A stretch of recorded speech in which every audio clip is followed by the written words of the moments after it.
93, o seu bando de paruara. Eu sou Paulo de Loyola, o Mago Ranzinza. E hoje vamos falar de ocultismo. Não, espera. Deixa eu reformular. Hoje vamos falar do que o ocultismo é. O que é diferente para caboja do que a maioria das pessoas pensa que é. Porque todo mundo tem uma opinião formadíssima sobre o assunto, né? E é por causa disso que fica pensando que a dona Cleonice, que é benzedeira, que o Dagoberto, que é metalheira, que a Franciscleia, que é gótica wicca, e que o Evanginaldo, que Evanginaldo é só esquisito mesmo. Bom, que esse pessoal todo é ocultista. Spoiler? Não é. Vamos arrumar essa bagunça toda. Vamos pegar o que é estudo de verdade sobre o tema, não o que é achismo ou texto de pagininha mística de internet. E vamos traduzir para o português.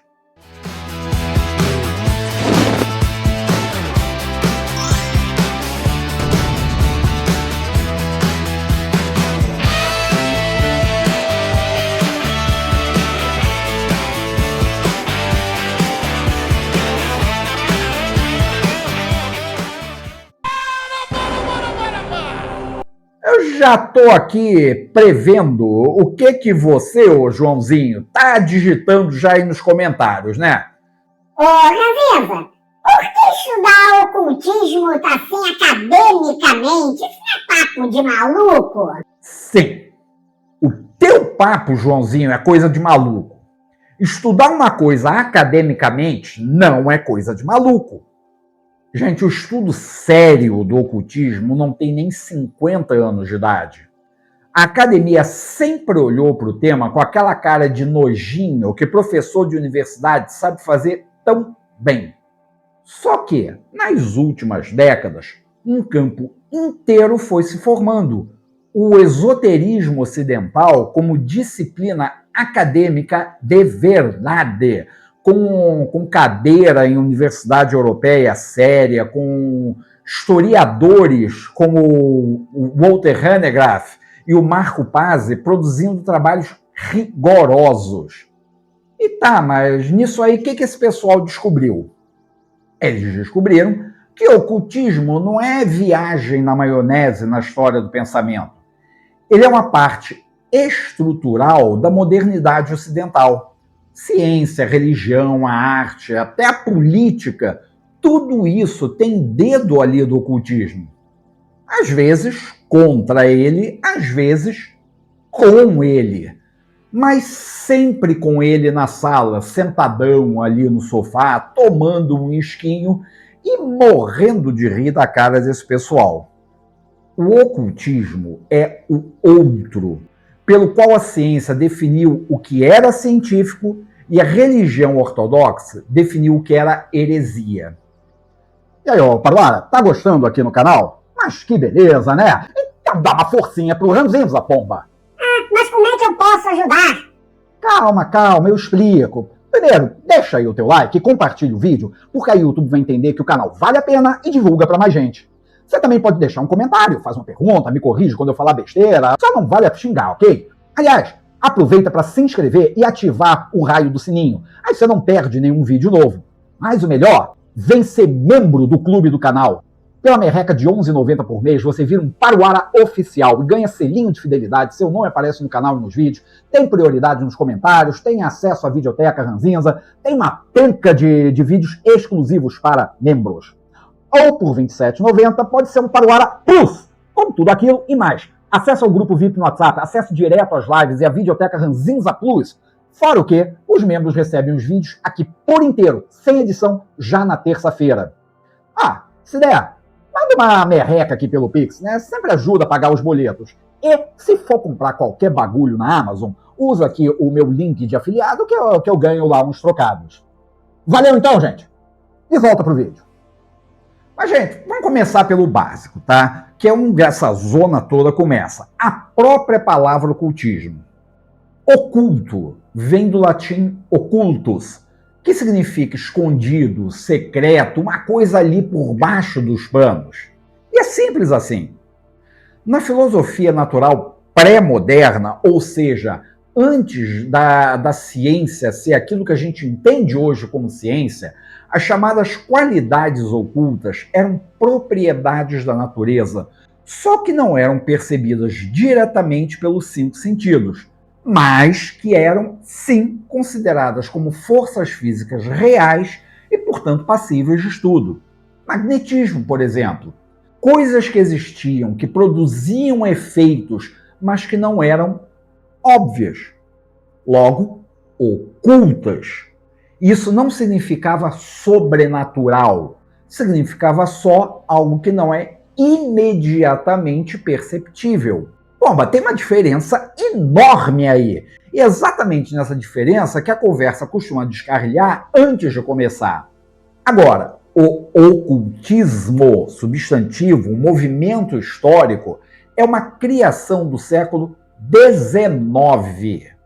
E surgiu lá na França, sendo que foi um cara que popularizou esse termo, que foi o tal do Eliphas Levi, que estava a fim de pegar todo aquele conhecimento esotérico espalhado através dos séculos, alquimia, astrologia, magia, e sistematizar tudo isso dentro de um quadro que pudesse dialogar com a modernidade científica. E, de quebra, ele deu um nome para isso, ocultismo. Um estudioso chamado Walter van der Graaf tem uma definição que eu gosto muito. O ocultismo é um esoterismo secularizado, ou seja, é a tentativa de adaptar as tradições esotéricas antigas para um mundo dominado pela ciência e pelo progresso. E repara nesse detalhe aqui. O ocultismo contemporâneo, ele não rejeita a ciência. Ao contrário, ele usa de uma linguagem científica para descrever fenômenos espirituais e o do próprio método científico para estudar esses fenômenos. A ideia aqui é resolver o conflito entre fé e razão. Não fazer de conta que esse conflito não existe. E só isso já derruba metade das suposições de quem acha que o ocultismo é uma coisa irracional. Só metade, mas já é alguma coisa. Antes da gente continuar, vamos colocar 2 termos na mesa.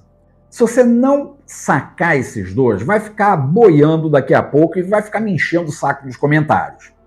Esotérico vem do grego esotéricos, interno, mais para dentro, e se referia aos ensinamentos destinados a um círculo restrito de adeptos de uma escola de pensamento.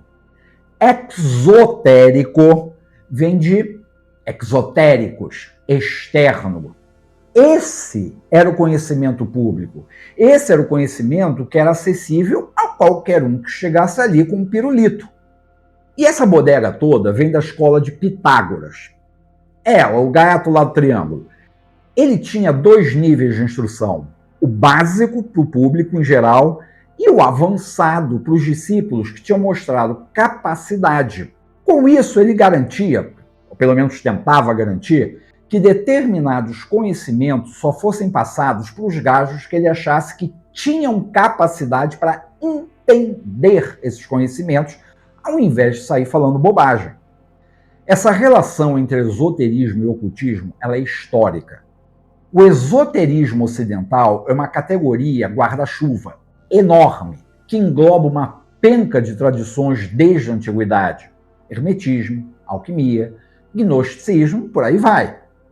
O ocultismo, esse já é uma corrente específica dentro desse guarda-chuva. E essa corrente é só uma fatia do século XIX, não é o bolo inteiro. Então, por favor, não confunda bife à milanesa com bife ali na mesa. Sério para o ar? Essa é a parte mais importante do vídeo inteiro. As confusões sobre o que o ocultismo não é atrapalham mais do que qualquer outra coisa. Primeiro, ocultismo não é irracionalismo. O James Webb, o cara do telescópio, chamou o ocultismo de fuga da razão. Só que a academia contemporânea demonstrou que ele estava errado. Sistemas ocultistas têm uma lógica interna e bem sofisticada, pombas. Eles usam até métodos empíricos para ver se o que eles estão dizendo é abobrinha ou não. Vê se mete nessa tua cabeça dura que o ocultismo não é uma rejeição à modernidade. Ele vai nascer no mesmo berço que o método científico. Segundo ponto, o ocultismo não é uma tradição ancestral que veio do Egito, ou dos celtas, ou dos antigos judeus, ou nenhuma bobagem desse tipo. Mas, seu Ranzinza, a minha linhagem vem lá dos antigos. Cala a boca! Não me mete esse papo de trambiqueiro. O esoterismo ocidental, vulgo ocultismo, é uma visão de mundo aplicada retrospectivamente a um conjunto todo misturado de ideias que foram se acumulando e se transformando ao longo dos séculos. Não é uma sociedade secreta milenar ou sequer uma linhagem única. Não é tipo um monólito doutrinário, onde tradições diferentes, cabala, hermetismo, rosacrucianismo, eles vão trocando ideias, vão se misturando ali num rolezinho bem gostoso e vão mudando conforme o contexto histórico. As tradições que compõem o ocultismo são milenares, mas o ocultismo em si é do século XIX. Terceiro ponto, e agora que vamos me cancelar, né? Gente, ocultismo não é Wicca, não é xamanismo, não é benzedeira, não é nada do tipo. Pega leve, tá? Eu não estou desrespeitando nada disso. O que eu estou dizendo é que são coisas diferentes. E misturar só porque parecem parecidas é exatamente o tipo de preguiça mental que me porra o saco. A Wicca e o druidismo, por exemplo, são religiões neopagãs. Focam na adoração de divindades, têm caráter devocional e comunitário, tem nada a ver com o ocultismo como uma ciência técnica ou até elitista. Do mesmo jeito, xamanismo, que é uma espiritualidade transcultural de cura e mediação com o mundo espiritual por estados alterados de consciência, é orgânico, é velho para cabojas e está totalmente fora de sistematizações modernas do ocultismo. Já benzedeiras e rezadeiras, elas vão operar ali uma simbiose com o catolicismo popular. É uma cura pela fé e pela dádiva. Não tem aí para saberes secretos e caminhos iniciáticos. Merecem o mesmo respeito, mas são gavetas diferentes. E não ficar ouvindo heavy metal, se vestir de preto, desenhar pentagrama em chão de cemitério e acender meia dúzia de velas não faz de você um ocultista. Só um esquisito. Precisa de mais que isso, tá? Aliás, muito mais que isso. E muito bem, vamos ao tema favorito do seu tio no almoço de domingo. Essa bobagem de que ocultismo é adoração ao demônio. Mas se você não é um completo idiota, já imaginava isso. Mas você sabe por que não é? Satanismo é uma contracultura religiosa específica que usa a figura bíblica de Satã como um símbolo de rebelião ou de individualismo. O ocultismo clássico foca em forças naturais, emanações divinas, na evolução da consciência. A associação com o mal é, em grande parte, uma construção retórica das igrejas cristãs para fazer propaganda contra a concorrência. Não só não tem a ver, como não quer saber de análises factuais dessas doutrinas ocultistas. Isto é, literalmente, produto de estratégias de exclusão e pânico moral. As igrejas têm um mercado a proteger. Você tem alguma dúvida disso? Historicamente, as autoridades eclesiásticas rotulam qualquer práticas espirituais fora do controle da igreja como coisa do diabo. Para quê? Para justificar a perseguição e manter uma hegemonia religiosa. Isso é uma forma de controle. Chamou de Satanás? Pode queimar. Mas, na verdade, esse pânico moral em torno do ocultismo e até do satanismo, serve como mecanismo de controle social, especialmente direcionado a grupos com menos poder: mulheres, jovens, minorias culturais e religiosas, pessoas com sexualidades não convencionais. São grupos que vão encontrar no ocultismo formas de agência que a religião tradicional nega para eles. É só se dar o trabalho de olhar para a pesquisa acadêmica para ver que acusações de adoração ao demônio são quase universalmente infundadas em grupos ocultistas sérios. O conceito cristão de Satã como mal absoluto é uma visão simplista que não corresponde à complexidade dessas tais forças universais que eles buscam compreender. Muitas tradições influenciadas pelo neoplatonismo veem o universo como uma série de emanações divinas, onde o mal é simplesmente a ausência do divino ou uma desarmonia. Nada a ver com o chifrudo que fica lá brigando com Deus. É uma ontologia. É diferente da cristã, mas ainda é uma ontologia, com a sua própria lógica interna. E quando figuras como Lúcifer aparecem em textos ocultistas, elas são rebatizadas como símbolos de inteligência, de iluminação ou de rebelião contra a ignorância do dogma. Você pode discordar dessa interpretação?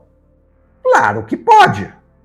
Mas vamos combinar que isso é muito diferente de adorar o diabo. São dois projetos totalmente distintos.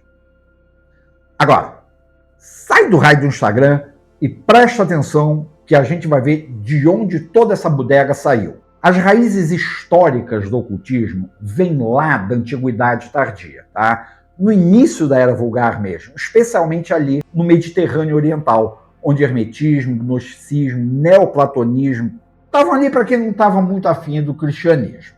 Esses sistemas partilhavam de uma ideia central: o cosmos é um organismo vivo e o ser humano carrega dentro de si uma centelha divina, que é o que permite que ele possa compreender e manipular essas tais leis ocultas da realidade.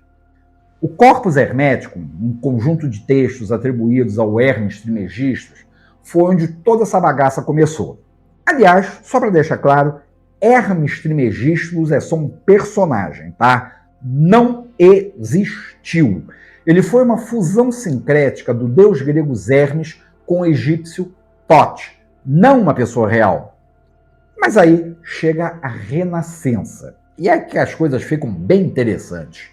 Uns caras com muito tempo livre, como Marsilio Ficino ou Giovanni Pico della Mirandola, pegaram esses tais textos herméticos e enfiaram isso no pensamento cristão. O Pico, guarda a quinta série, foi o primeiro cristão a usar sistematicamente a cabala judaica para o seu próprio rolê filosófico. Daí que vem o que se chamou de magia natural, uma forma de investigar o mundo que não separava o que é físico do que é metafísico, que via o cosmos como um organismo vivo, cheio de correspondências e interligações. Só que vem o empata-foda do iluminismo e disse: obrigado.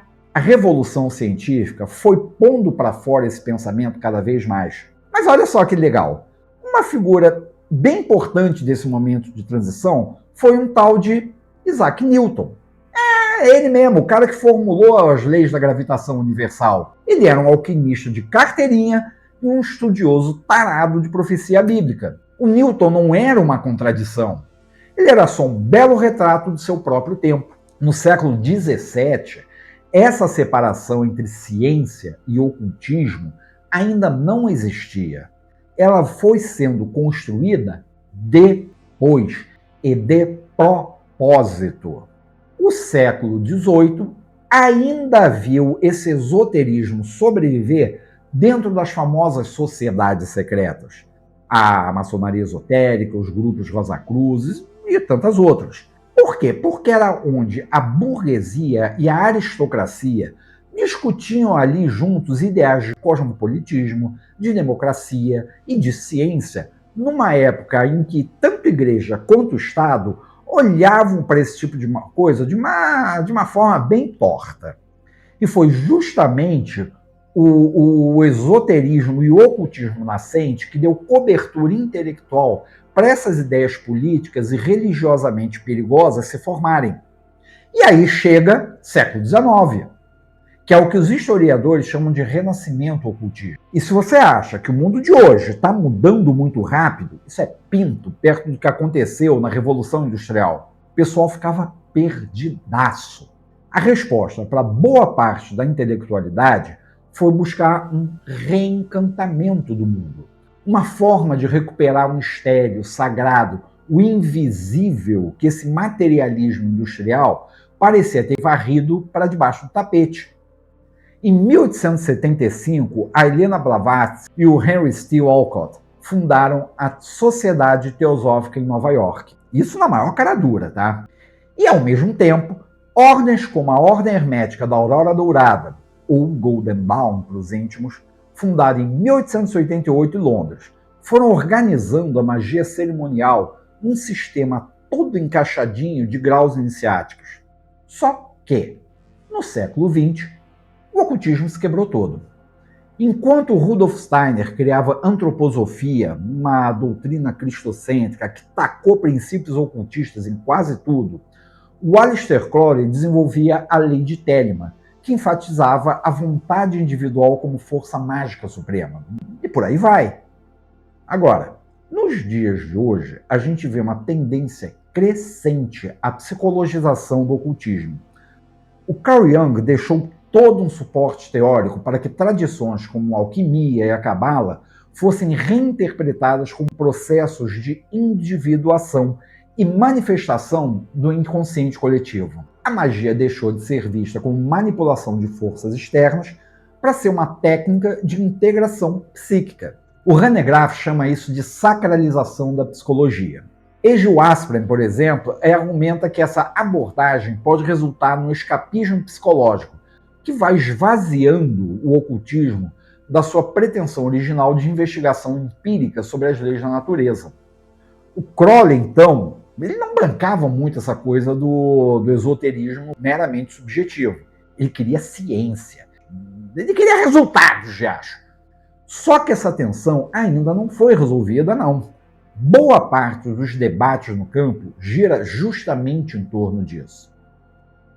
Tem uma distinção que eu acho fundamental, que não costuma ser muito bem enxergada, que é a diferença entre ocultismo e religião. Essa diferença ela é muito mais do que doutrinária, tá? É de estrutura. As religiões estabelecidas, especialmente as abraâmicas, elas operam com sistemas agrupados. São pacotes fechados, onde existe uma autoridade central, um grupo de dogmas fixos, um clero ali atuando como intermediário obrigatório entre o fiel e o divino. E, no fim das contas, ou você compra o pacote inteiro ou você não está dentro. Menos no Brasil, é claro, né? Mas o Brasil é um país onde rabino consulta mãe de santo. Então, o ocultismo, principalmente contemporâneo, opera no modelo oposto ao da religião. É uma fé descompactada. O indivíduo é o adepto, o buscador, e ele escolhe os elementos de diferentes tradições, combinando esses elementos de acordo com a sua própria experiência e sua intuição pessoal. Não tem um papa do ocultismo, apesar de uns e outros aí. Enquanto a religião só quer saber de reza, obediência, uma moralidade comunitária, o ocultismo foca no conhecimento direto do sagrado, que é a chamada gnose, no poder pessoal e na transformação interior. A divindade no sistema ocultista não é um juiz externo que vai te punir se você comer carne na sexta-feira. É uma força imanente ao próprio universo, uma inteligência cósmica, com quem qualquer praticante pode ali dar um lero por meio dos rituais corretos e da meditação bem feita. Esquece intermediário, esquece balcão de atendimento. Aliás, o próprio ritual já é outra diferença. No ocultismo, ritual é uma operação técnica e experimental, feita para produzir determinados resultados específicos, seja no mundo material, seja na psique do praticante, seja no mundo espiritual dele. A validação é baseada em resultados tangíveis ou em revelações pessoais. Não é uma questão de fé histórica ou de autoridade de uma escritura. Aqui tem um ponto que a academia levanta com razão e vale a pena conhecer. O conceito de ocultismo é tecnicamente uma categoria histórica e cultural europeia. Aplicar essa bodega diretamente a tradições não europeias é, no mínimo, problemático. É o que os estudiosos chamam de imperialismo conceitual, mas tem paralelos e distinções que vale a pena traçar. O ocultismo europeu nasce marcado pelo dualismo entre ciência e magia, que surgiu após o Iluminismo. É um movimento de reencantamento de um mundo percebido como desencantado. Ele busca dar-lhe uma arrumada naqueles saberes antigos numa linguagem que tenta dialogar com a ciência. Nas culturas tradicionais africanas, essa distinção entre espiritual e material simplesmente não existe. O que você, ou seu ocidental preconceituoso desinformado, rotula como ocultismo africano, adivinhação Ifá, os amuletos, os rituais, é uma extensão da ontologia africana, onde forças espirituais são partes integrantes da vida social e comunitária. É a própria infraestrutura da comunidade. O objetivo não é um poder pessoal secreto, é equilíbrio, é cura, é manutenção de laços ancestrais. Já o chamado ocultismo oriental é, em grande parte, uma construção ocidental, que veio da papagaiada, que foi aquela febre orientalista no final do século XIX, início do XX, que ficava jogando tradições como yoga, Shinto, Vedanta, Taoísmo, Tantra, num grande liquidificador, como se qualquer coisa exótica que viesse lá do leste fosse igual. Diferente do foco ocidental em rituais externos e manipulação de forças, tradições orientais enfatizam disciplina psicofísica, meditação, dissolução do ego para alcançar a união com o absoluto. Só que tudo isso foi torcido, absorvido e ocultizado pelo Ocidente, inclusive por você. Um pontinho rápido, mas não pula não, tá? A Kabbalah é talvez a tradição esotérica mais influente do ocultismo ocidental. Diferente do ocultismo europeu cristão, que era frequentemente perseguido, a Kabbalah prática foi muitas vezes considerada permitida pela autoridade judaica, desde que realizada por motivos puros e por iniciados qualificados. Já o esoterismo islâmico está principalmente no sufismo, a busca pela união com Deus através do amor e da disciplina interna. Mas existe também uma rica tradição de ciências ocultas, tipo o Sir ou o Ilm al-Huruf, perdoem aí meu árabe, que ainda usa uma numerologia baseada no Alcorão e uma astrologia própria de influência neoplatônica. O ocultismo europeu absorveu tudo isso, mas sob um estigma de heresia, que as tradições místicas judaica e islâmica não sofreram da mesma medida. A diferença fundamental foi que o ocultismo europeu virou de propósito uma subcultura diferente da religião institucional, enquanto o misticismo no Oriente Médio era meio que a base das religiões deles. Quando estamos falando de ocultismo, estamos falando especificamente de um movimento europeu. Vamos ver como é que esse movimento se ajeitava ali. A alquimia ficava no meião disso tudo, ali meio que entre laboratório de química, templo esotérico. Não era só transformar chumbo em ouro, se bem que para os primeiros alquimistas era só isso mesmo. Mas acabou virando a transmutação da própria alma humana, a chamada grande obra, magnum opus. Alquimistas como Michael Mayer, não o cara do cinema, eles faziam uma mistureba de simbolismo cristão e hermético, querendo mudar o mundo. Por outro lado, a astrologia esotérica, que é muito diferente desse teu horóscopozinho de site, achava que os astros eram tipo emanações de inteligências cósmicas. Eles não entendiam que não era o planeta, era uma outra coisa. Então, usavam ela para mapear o destino da alma e não saber se você vai encontrar o namorado. E determinar os dias e horas certos para os rituais. E a magia cerimonial tem lá suas armas mágicas, invocações, círculos mágicos, papo com entidades espirituais. A Golden Dawn e a Ordem do Templo Oriente são os exemplos modernos mais conhecidos de grupos cerimoniais iniciáticos.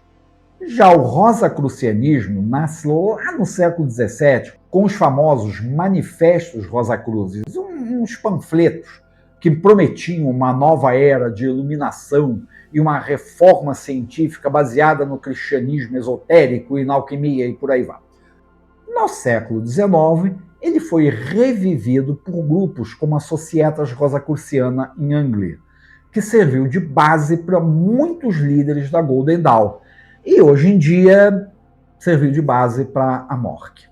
E a teosofia de Blavatsky veio com a ideia de uma tal de doutrina secreta universal, que estava ali conversando com todas as religiões, né?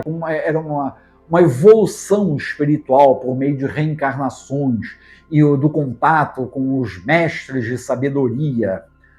Quando Rudolf Steiner funda a antroposofia, ele trouxe uma abordagem mais cristocêntrica e prática. Ele aplicou esses princípios ocultistas até mesmo em sistemas de educação. Você já ouviu falar na pedagogia Waldorf? É isso mesmo. Mas não foi só aí, também foi na agricultura, surge a agricultura biodinâmica, na medicina, e surge a medicina alternativa, tudo isso. A filosofia oculta baseia-se numa ontologia alternativa ao materialismo moderno. O conceito central é a lei das correspondências. Todas as partes do universo estão ligadas por laços invisíveis e simbólicos. O que está em cima é como o que está embaixo. O cosmos não é uma máquina inerte, nem um elemento de Cavaleiros do Zodíaco. É uma natureza viva, uma natureza animada por uma alma no mundo, a Anima Mundi. Isso bate de frente, bate direto com a visão mecanicismo pós-cartesiana. Essa ideia de um universo como um relógio não tem lugar para magia. O universo é como um organismo vivo. São as duas metáforas fundadoras de cada forma de pensamento, duas cosmologias. Qual delas é mais racional? Vai depender muito para onde e de onde você está olhando. E tem também o que podemos chamar de experimentalismo radical. O Cornelius Agrippa, já no século XVI, defendia que conhecimento não podia vir só do monte de dogmas teológicos. Ele tinha que vir da experiência direta do mundo, da interação com esses mundos natural e espiritual. E tem mais ainda, existe a transmutação interior, que é meio que o objetivo final do ocultismo. Porque poder não é só externo, é uma evolução ontológica do ser humano, seja pela alquimia espiritual, seja pela iniciação cerimonial, tanto faz.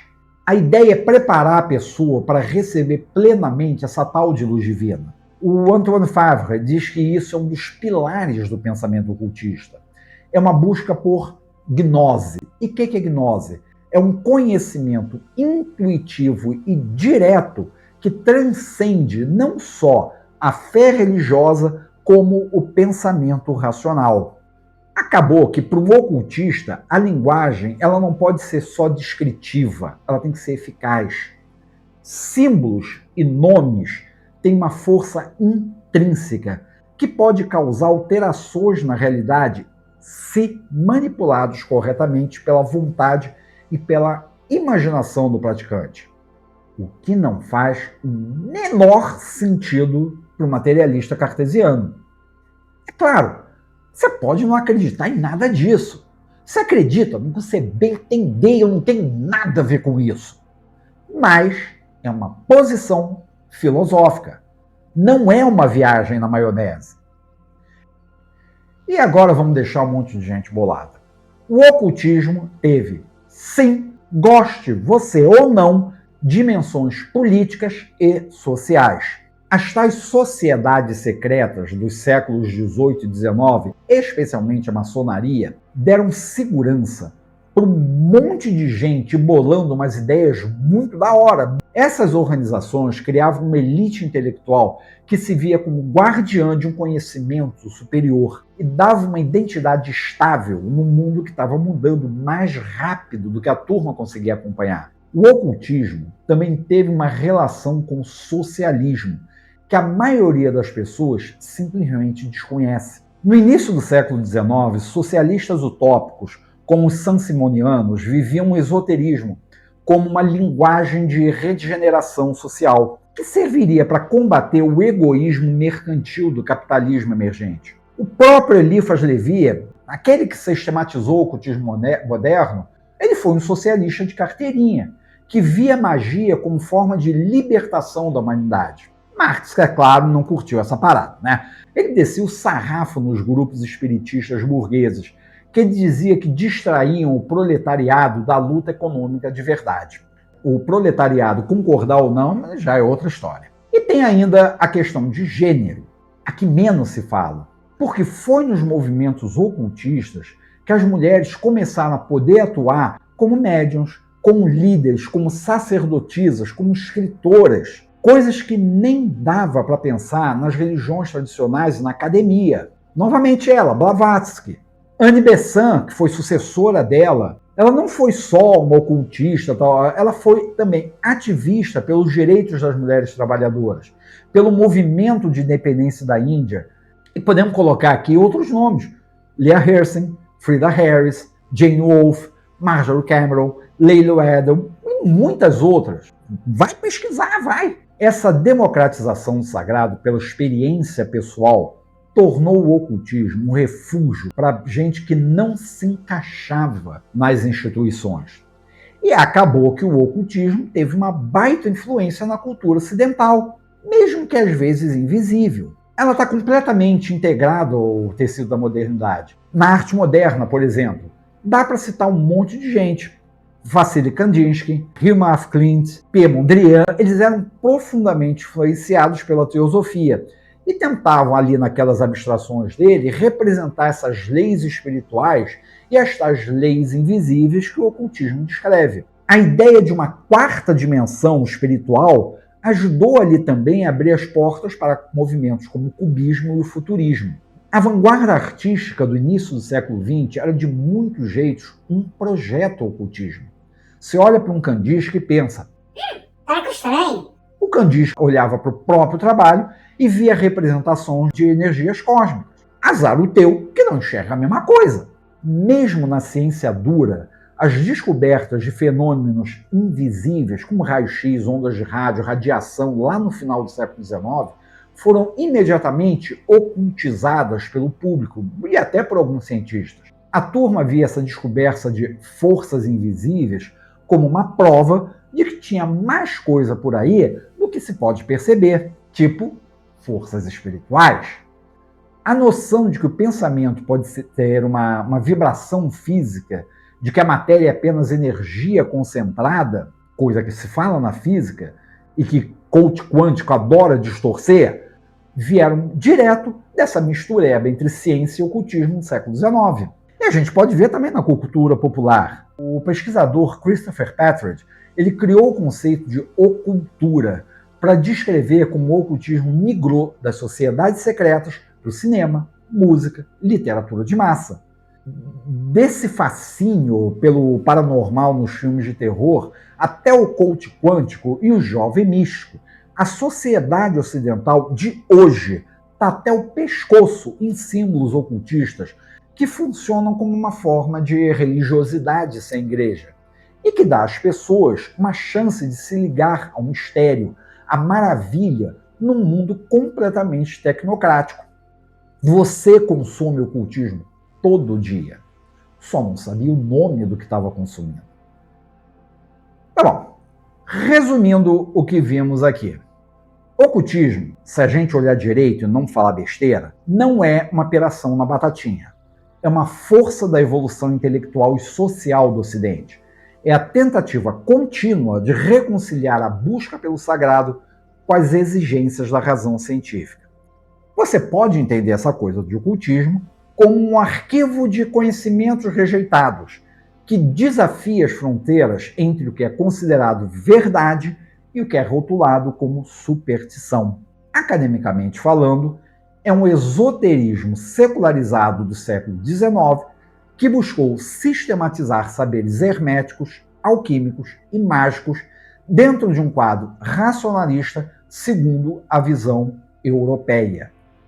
Filosoficamente, baseia-se na lei das correspondências e na visão de uma natureza viva, de um universo vivo, enquanto constitui um campo de agência pessoal fora de instituições tradicionais.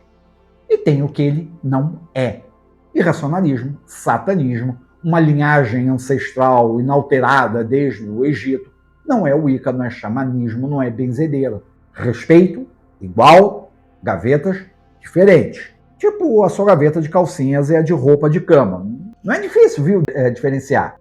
Todo o caminho do ocultismo, desde lá do hermetismo e cabalá, desde que era um esoterismo, no sentido mais amplo, até ser sistematizado, até mesmo chegar nessa maluquice atual e na psicologia, até virar até virar aspecto psicológico, tá? E a variação imensa do ocultismo na cultura contemporânea, isso mostra uma resiliência absurda. O ocultismo sobreviveu ao iluminismo dentro de sociedades secretas, sobreviveu ao materialismo industrial dentro de grupos iniciáticos, sobreviveu ao século XX dentro da psicologia junguiana e da cultura pop, e ainda está aqui, metabolizando tudo que a modernidade produz, sem pedir licença. Pode gostar, pode não gostar, mas ignorar, você vai continuar achando que Kandinsky era só um cara que gostava de um monte de círculo e quadradinho. E por hoje é só. Encheu o saco. Quer saber mais sobre o assunto? Aqui na descrição do vídeo tem um monte de livros usados como referência. Vai ler, cacete. E 93, o Bando de Paruaras. Até semana que vem.